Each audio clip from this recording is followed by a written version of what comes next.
Ladies and gentlemen, welcome to the Real FERM podcast. Thank you so much for tuning in this week. I'm back in my closet as it stands for the foreseeable future. We got to have fun at the Friendly Tavern last week, but this time we got some fun articles I've chosen to talk about. They seem like a good time, and I vetted most of them. And a little bit of a firmware update I'll give you involving potential hormone therapy, because I'm a imbalanced human species type hybrid thing. And so we'll have a good time, and of course wrap it up with a Florida Man of the Week, because we are here in the great state of the phallus of the United States. This is the Real FERM podcast. Let's get into it. Real FERM is the realest.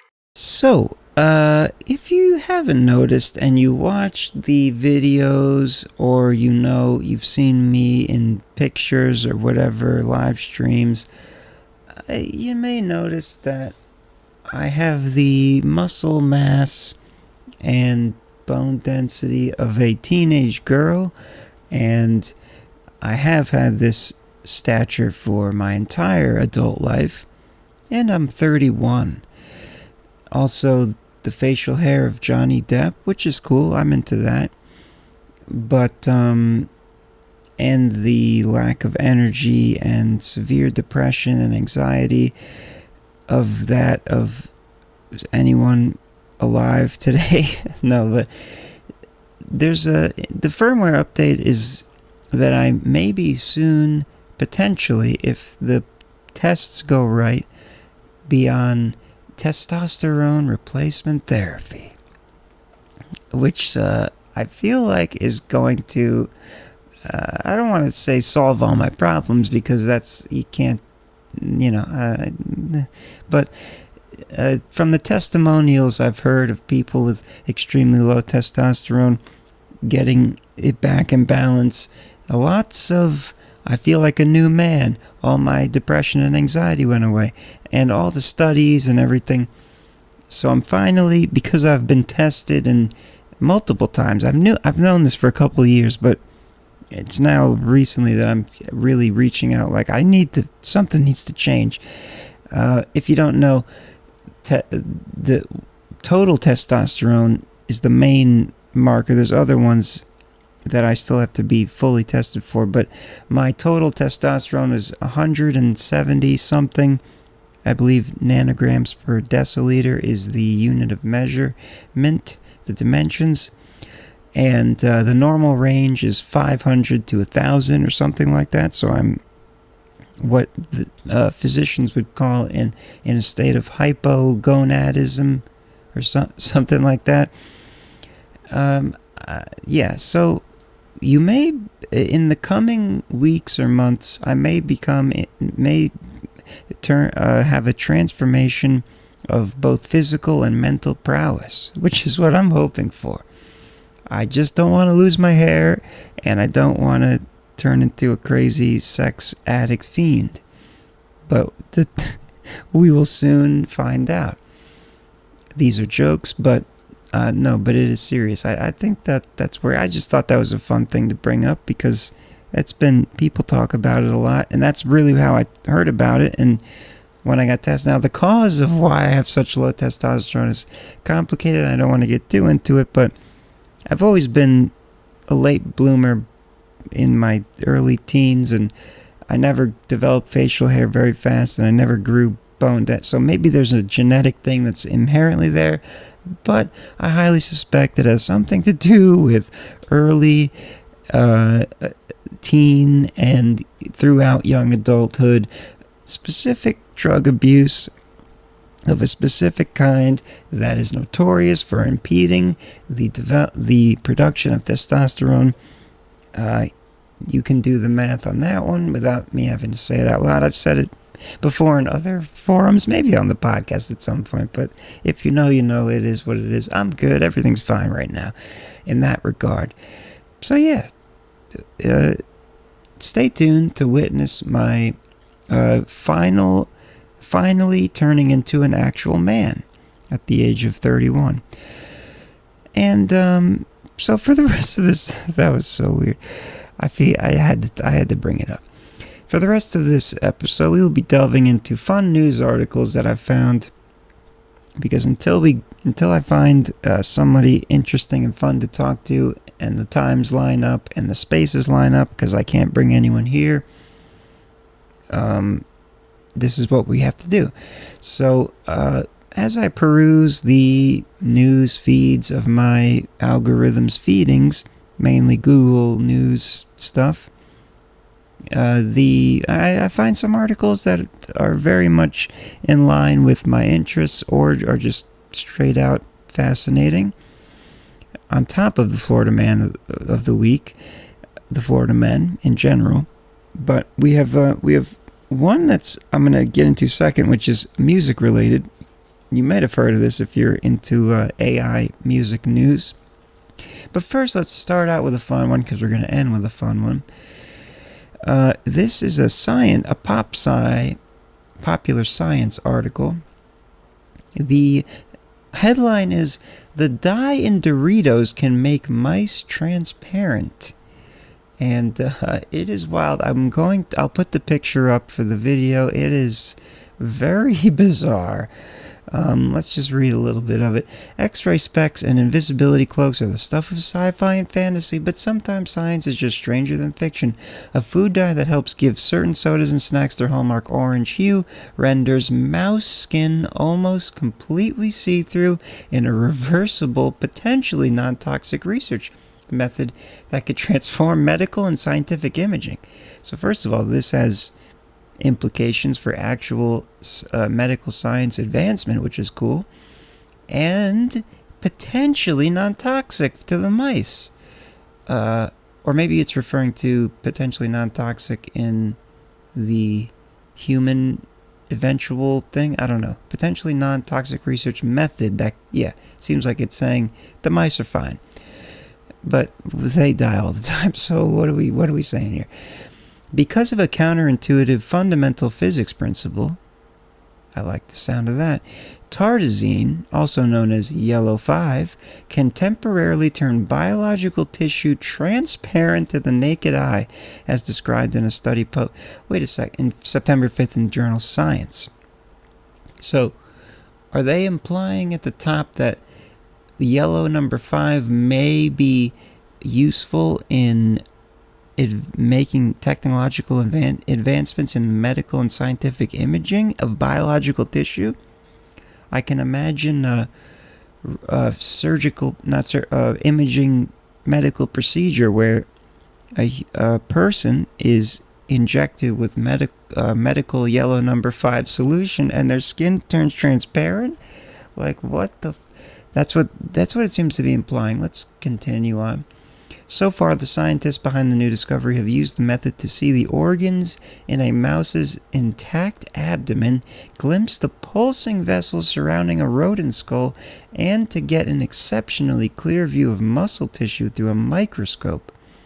With further safety and efficacy research, the method may spur new scientific findings, boost microscopy advances, and improve medical diagnostic strategies and treatments.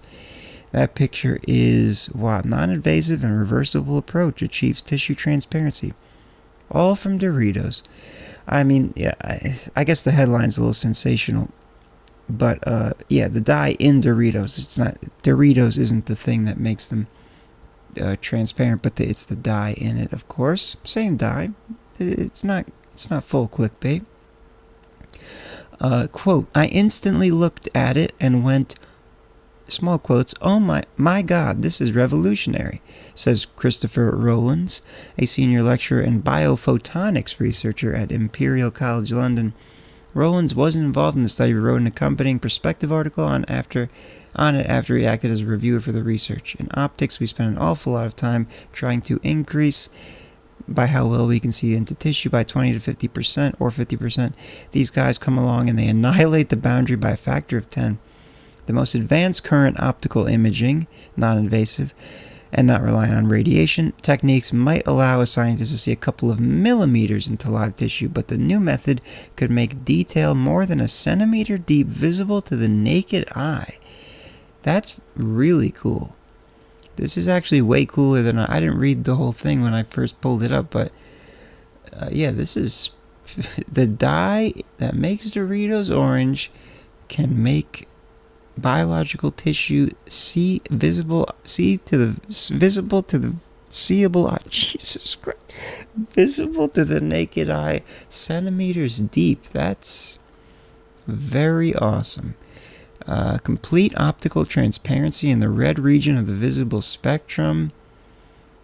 Wash away the dye, the skin turns to its natural opaque state. A non-invasive, yellow number 5. Everyone was saying food dyes are so unhealthy. We shouldn't be dyeing our foods. It gets into your body. Well, it turns it transparent, and you can do awesome medical procedures. I mean, there's a lot more in this article. I won't bore you with all the details, but I figured it was a fun thing to start off with. Let me read the title again. The dye in Doritos can make mice transparent. Great headline. Very clickable. Kudos to Popular Science. Yellow number 5, making rat skin transparent. Beautiful scientific achievements still being done amidst looming wars, heated presidential elections, and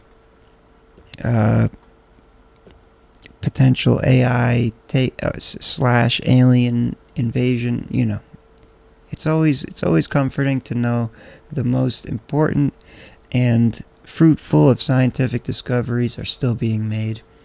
Shout out to the team at oops, didn't highlight where that was. Stanford? Yeah, Stanford University, of course. All right, let's move on to the AI music stream situation, which is quite disturbing. The day the music lied. That's a fun little category here. This is Ars Technica, something like that. Ars Technica. The FBI busts musician's elaborate AI-powered $10 million streaming royalty heist. So this just blows my mind. Apparently it's been happening for like years. This guy's been doing this, and I didn't even know AI music generation was this advanced until the last 2 years. I mean, I'll read the beginning paragraphs. On Wednesday, this was posted on the 5th of September. I'm filming this on the 10th. It doesn't matter. On Wednesday, federal prosecutors charged a North Carolina musician in quotes, that's what I added, with defrauding streaming services of $10 million through an elaborate scheme involving AI, as reported by the New York Times. Michael Smith, 52, allegedly used AI to create hundreds of thousands of fake songs by non-existent bands, then streamed them using bots to collect royalties from platforms like Spotify, Apple Music, and Amazon Music. Hold the fucking phone. This man made millions of dollars generating music and then listening to it essentially himself. This is like this must have been his logical jump. He was like, oh, people can upload their track and then keep it on loop on a separate account and slowly gain insignificant amount of royalties, but they still exist. What if I just mass generated a bunch of AI songs and then used a bunch of bots to continuously stream them and generate millions of dollars. This guy's kind of a genius in a dark and insidious way, but Jesus Christ. Okay, let's continue.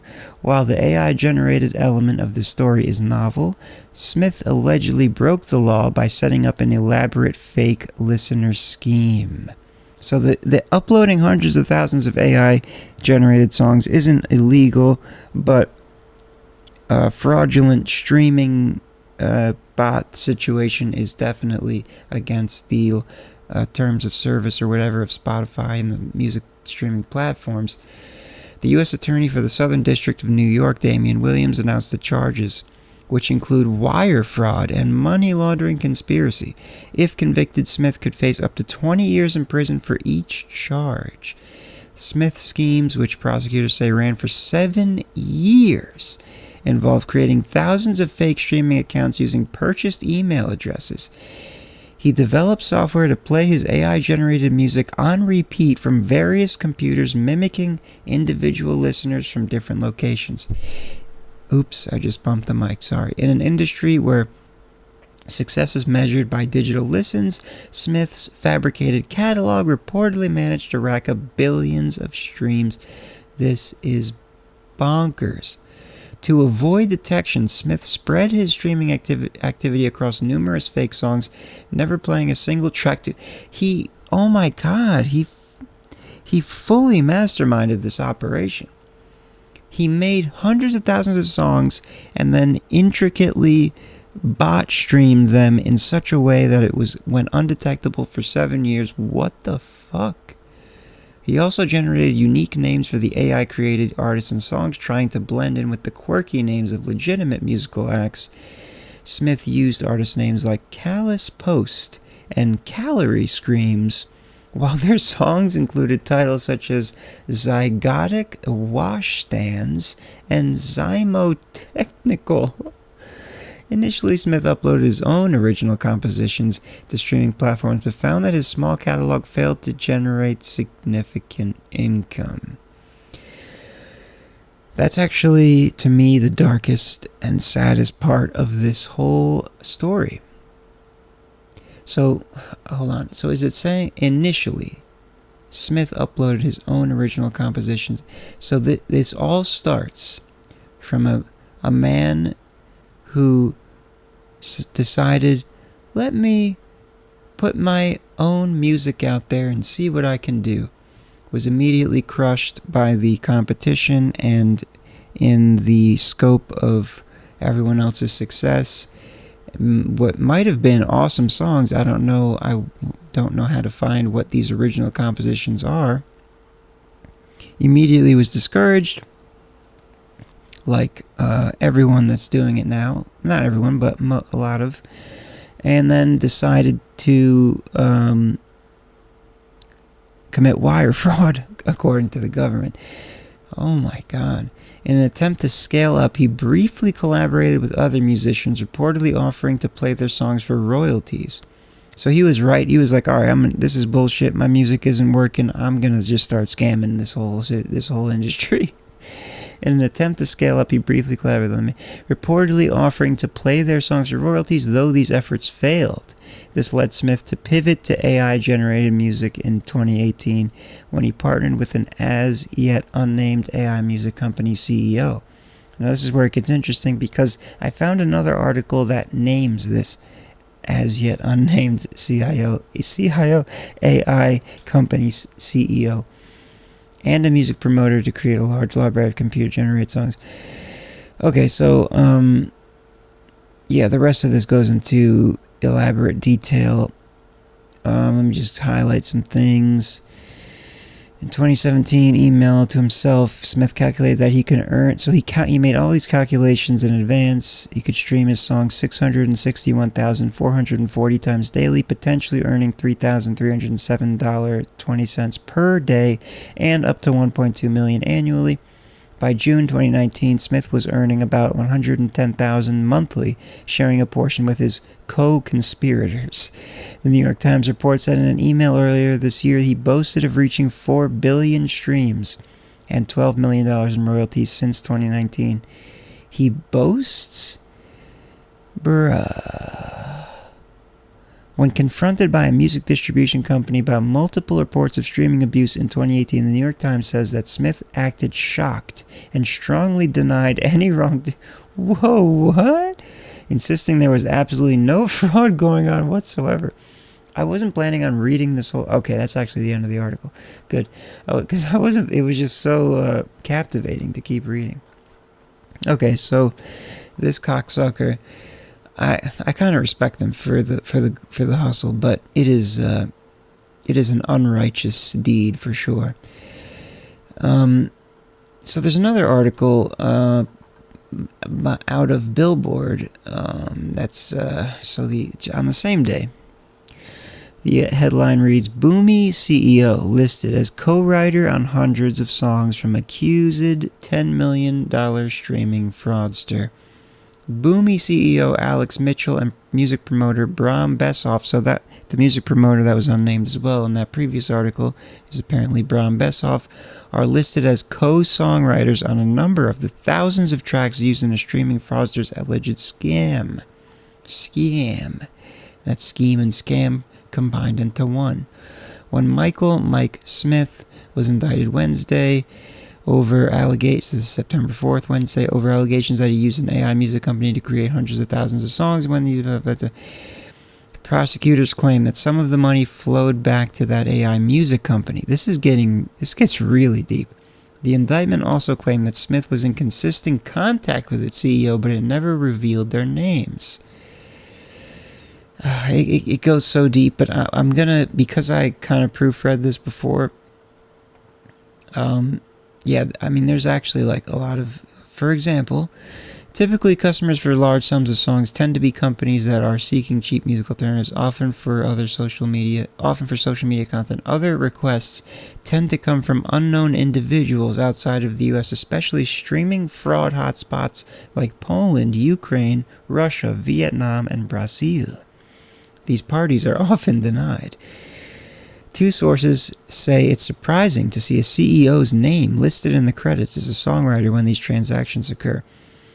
But anyway, all that to say, at the bottom of this article, there's two updates. Update number one. This article was updated September 6th to clarify Mitchell's publishing information. Originally, the story simply listed Songtrust as his publisher. It now says that Mitchell was represented by Smith House, what a great name, Music Publishing, which was administered by Songtrust according to a source close to Songtrust. Second update. This article was updated September 6th at 9:15 p.m. to add a new statement from a source close to Boomy denying any association with Smith House Music Publishing. So, apparently this is all denied by the guy overall, or maybe it's a lie, I don't know. It gets into the weeds and I'm not prepared to fully divulge because this is a variety episode, and if you want to dive deeper for some reason, there's quite a bit more detail. I mean, either way, this guy, the main guy, not necessarily the Boomy CEO. Boomy, by the way, I should have said that earlier, is one of the music AI generation music companies like Udio and Sonos, or Sonos is the video, one of those, whatever. So, it would be a little weird. CEO of AI generation music company is a co-songwriter of fraudulent music fraud AI guy that made $10 million in several years. Holy balls of shit. And that leads us into the Florida Man of the Week, getting right about close to the wrap-up time here. Hopefully you enjoyed those articles if you didn't already learn about them. If you did already learn about them, you're not listening anymore. Or you love to just keep hanging out with me, in which case, love you too. That's why I'm here. And that's why I listen to podcasts. So I feel like I'm not completely alone and there's somebody talking to me. Maybe that's not the specific reason you're listening to this. That's just my, projection, because that's how I perceive it. But either way you're taking this in, I appreciate you sticking around. Hit the like button and comment if you're on YouTube, and rate review on this. Alright. I don't think anyone cares. But if you do, shout out to you. Florida man asked deputy to test his, quote, bad drugs after burglarizing home over barking dogs. This is a good one. Paisley, Florida. A Florida man found himself behind bars after he allegedly broke into a home and later asked a responding deputy to test his illegal drugs. Timothy Gunter, 34, was booked into the Lake County Jail last week on charges of burglary and meth possession. On August 27th, a Lake County deputy was patrolling in the Paisley area when he was flagged down by the burglary victim, the Lake County Sheriff's Office said in a post. The victim led the deputy to Gunter and told him that he burglarized his home with his family inside. Oof, come on, man, with the family inside. Wait till they leave. When speaking to the deputy, Gunter randomly uttered that he had just received some bad narcotics and requested the deputy to test them because he thought something was wrong with them. Gunter showed the deputy a plastic baggie containing a clear, crystal-like substance, which later tested positive for methamphetamine. Gunter also admitted to breaking into the victim's home because, quote, he could hear dogs barking inside. The victim provided the deputy with video evidence showing Gunter looking into the victim's windows after deputies said he broke down the door to the screen porch and entered the home. That's all it says. So you got a man who burglarized a home with the family fully inside.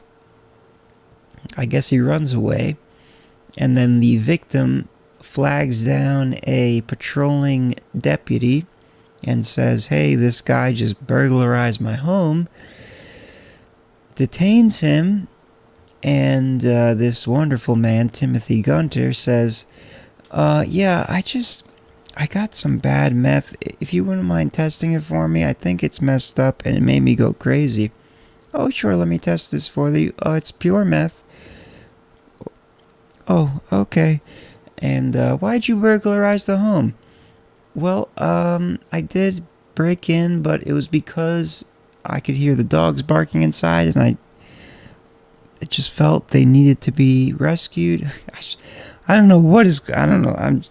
That's the only logical order of events that could have happened in my mind of a meth-addled Florida man.